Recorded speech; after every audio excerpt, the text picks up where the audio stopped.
Nuestro mundo es variado, complejo, de muchas realidades y posibilidades. Es cambiante, heterogéneo, lleno de signos entrelazados. Entre nosotros y el mundo, la cultura, el lenguaje.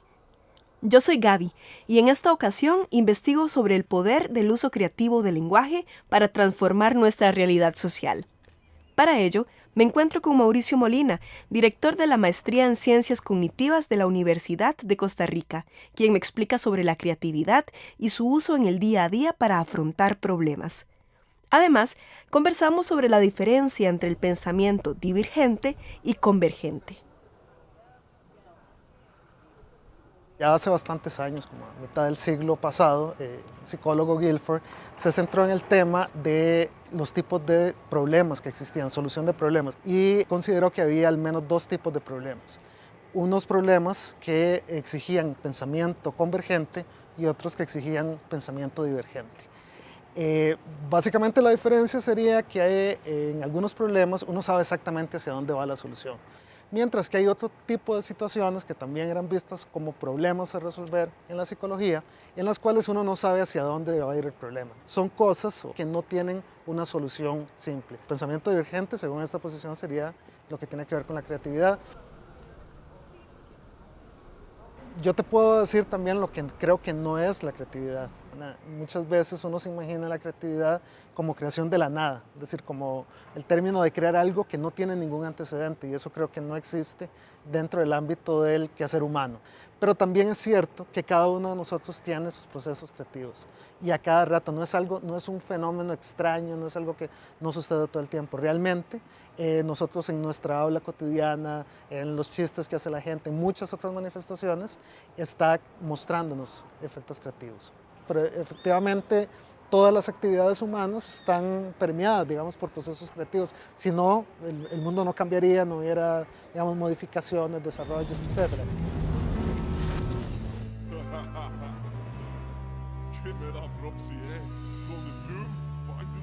Ahora conozcamos a Felipe Cartín, diseñador y desarrollador de videojuegos, cuyo trabajo creativo implica mucha flexibilidad de pensamiento. Además, conocer lo más reciente en esta materia y también tener la capacidad de relacionar distintos signos para crear nuevos significados. En este caso, en el lenguaje de los videojuegos. La principal habilidad para hacer videojuegos yo diría que es la creatividad. Creo que los procesos creativos varían demasiado dependiendo de la persona y dependiendo del tipo de ambiente en el que se desenvuelve. Es como un sistema de nodos, al menos ese sistema que lo hacemos nosotros, que es básicamente relaciones con subrelaciones. Entonces es nada más combinar ese tipo de relaciones hasta poder tener alguna idea que pueda hacer algo que sea diferente y bueno, y bien divertido. Uno de los aspectos más importantes, creo yo, de la cognición es el modo en que logramos combinar conceptos que aparentemente en principio parecían lejanos, de un modo en que realmente se logra encontrar una conexión que nos diga algo nuevo sobre el mundo. Las metáforas son un proceso en el cual unimos cosas más o menos dispares y descubrimos cosas nuevas en el lenguaje, pero no solo en el lenguaje, y ese es el punto. Siempre van a haber referentes y de hecho muchas de las ideas de juegos o ideas de cualquier cosa siempre está basado en referentes. Lo que uno se aleje de ese referente yo creo que es lo más importante, y cómo uno pueda tal vez encontrar algo que le llamó la atención de un referente específico y otra cosa que te llamó de otro referente y puedas combinarlo para hacer un producto único. Creo que lo necesario es estar viendo qué es lo que está saliendo para asegurarse que no se está repitiendo la idea, y también para asegurarse de que se puedan buscar, para que puedas tener más referentes de dónde sacar más ideas. Más allá de lo puramente lingüístico, yo creo que se podría afirmar que todo el sistema conceptual humano de algún modo tiene mapeos metafóricos. De algún modo, las metáforas siempre llevan este juego cognitivo, digamos, implícito.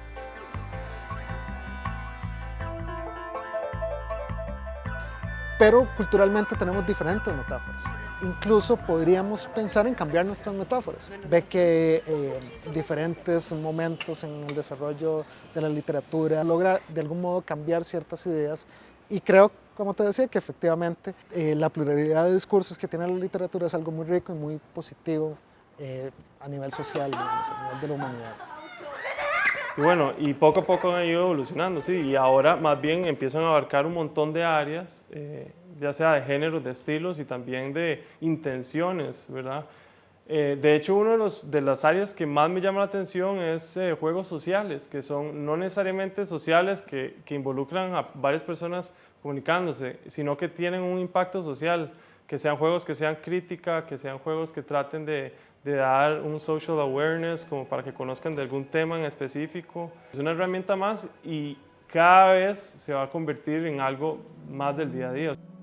Un escritor podría desarrollar un juego a nivel de narrativa o a nivel de experiencia, tratar de controlar eso, pero yo creo que un diseñador de videojuegos puede agarrar la intención del escritor y tratar de traducirla de una manera en que sea más palpable, que la experiencia de la persona que está jugando el juego y la intención del escritor se pueda realmente sentir más. Jugando descubrimos el mundo, pero al mismo tiempo lo estamos creando. Al jugar, las y los niños construyen una representación, una realidad. Crean un nuevo orden placentero mediante el juego, donde lo existente no es lo importante, sino lo que puede ser, las posibilidades que brinda la imaginación.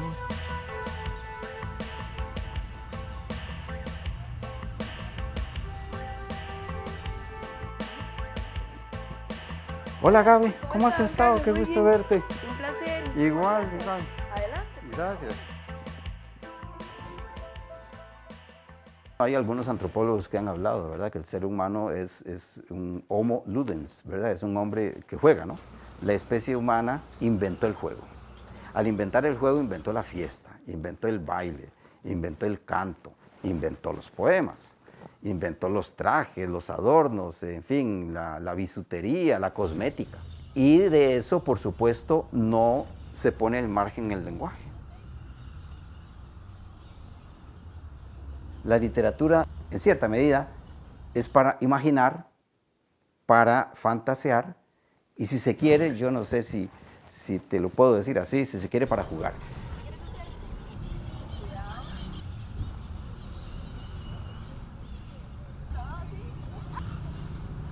Yo creo que la experiencia lúdica es una de las cosas, bueno, que uno busca de chiquillo y poco a poco cuando uno se va haciendo adulto uno la va perdiendo, pero yo creo que es que genera tanta creatividad y tanta interacción positiva en las personas, que es algo que yo esperaría que se vuelva más bien, bueno, que por dicha ya ahora es una actividad más común siempre, de todos los días, pero que es algo que definitivamente ayuda muchísimo, bueno, primero personalmente creo que a uno lo hace sentir bien muchas veces porque sentís como que estás haciendo algo, que hay una progresión.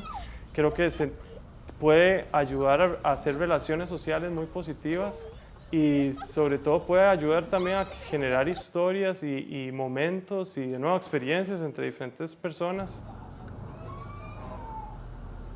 La literatura constituye una forma de jugar, no solo en su construcción y utilización del lenguaje y las palabras, sino también en la complicidad de transportar al lector a ese mundo estéticamente elaborado.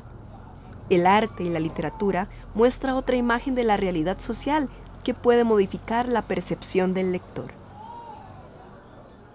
Los escritores lo que hacen es pensar en qué es adecuado, importante, valioso o incluso oportuno de decirle a su comunidad. Normalmente el estudiantado espera que le expliquen cuáles son los contenidos de la obra literaria, cuál es el mensaje, por qué lo dice el autor, cuando en realidad lo que ocurre es exactamente lo contrario. El escritor está escribiendo porque está pensando que algo necesita la sociedad en la que está que le digan. Cuando uno hace un discurso, lo que está haciendo es caminando en cierta medida con las palabras. Es decir, nosotros usamos las palabras en cierto orden, de cierta manera, con cierta precisión o con cierto estilo. La literatura, el lenguaje literario es un discurso en el sentido de que es una manera de hablar, una manera de ordenar los datos, una manera de expresar los sentimientos, las emociones. Eso es el discurso. Pues lo que se trata es que a través de los textos, de la representación social que se da en los textos, se denote la problemática de la realidad social, ¿verdad? De esas injusticias, el asunto de las bananeras, por ejemplo, con Mamita Yonay, con Bananos y Hombres de Carmen Lira, con Puerto Limón de Fabián Dobles. Son textos en los que se representa esa problemática, ¿verdad? Que va más allá de ver la literatura como un simple accesorio, sino como una fuente de conocimiento. Todos nosotros inconscientemente armamos en nuestra alma, en nuestro cerebro, en nuestro sentido en nuestra inteligencia, una manera de entender el mundo. Por eso es que se ha hablado efectivamente de que la literatura es una forma de conocimiento. Posiblemente eso es lo que llaman con frecuencia el mensaje, la sensación, el sentimiento, pero principalmente el conocimiento. Es decir, la literatura está relacionada con cierto uso del lenguaje. Y entonces, claro, se convirtió en una actividad cultural importantísima y por eso es que nosotros estamos aquí rodeados de libros y rodeados de mucha actividad y de cómo es que nuestros antecesores pensaron y vieron el mundo. En efecto, esta es la sala de libros antiguos y especiales y tienen la particularidad de que son libros publicados antes de 1899. Son libros españoles, son libros hispanoamericanos y son libros costarricenses. Aquí es el primer libro publicado en Costa Rica.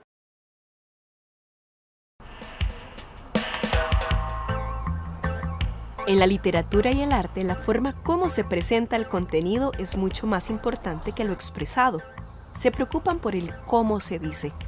Buscan alejarse del lenguaje cotidiano y es así como precisamente desnaturaliza la realidad social preconcebida. Se busca desordenar y ordenar con nuevos criterios y puntos de vista, crear nuevos signos mediante relaciones inexistentes, pero sobre todo, cuestionarnos las verdades institucionalizadas de nuestro orden social. En los inicios, el ámbito de la poesía, por ejemplo, era como muy sublime y solo se trataban cosas muy sensibles, el amor, la divinidad, la belleza, ¿verdad? Pero no se trataban temas sociales, ni de conflicto, ni de política.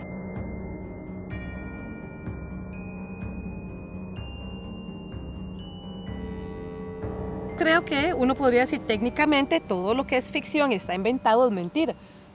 Pero yo creo que va más allá.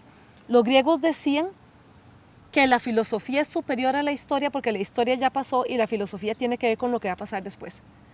Y para mí eso es ficción. Ficción es filosofía. Entonces para mí ficción es un ejercicio mental de agarrar cosas y construir, ir más allá. Lo que también es cierto es que en el lenguaje cotidiano nosotros también apelamos o inventamos recursos del lenguaje para expresarnos. Entonces utilizamos metáforas, se nos ocurren cosas. El chiste, por ejemplo, se parece mucho a la poesía. ¿Por qué razón? Porque el humor sirve para buscarle dobles sentidos y terceros sentidos a las palabras, a las frases. Ciencia ficción son dos partes. Uno, tiene que haber ciencia, que es tecnología o pensamiento científico. Y para mí, que sea ficción es que esté más allá de lo que ya sabemos.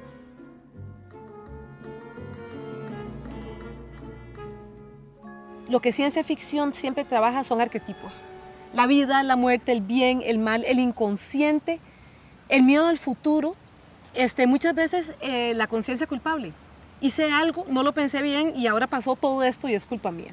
Los escritores, cuando inventan novelas, cuando inventan cuentos y poemas, nunca escriben para ellos mismos, escriben para los demás. El lenguaje, el idioma sirve para comunicar. No es para hablar con uno mismo. Incluso cuando uno habla con uno mismo, está comunicándose con alguien que uno ha inventado.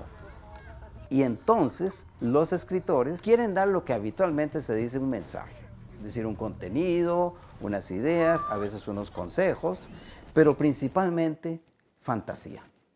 Sí es conocimiento porque somos nosotros viéndonos. Alguien había dicho en algún momento que un ser humano estudiando biología es la forma de Dios de entenderse a sí mismo.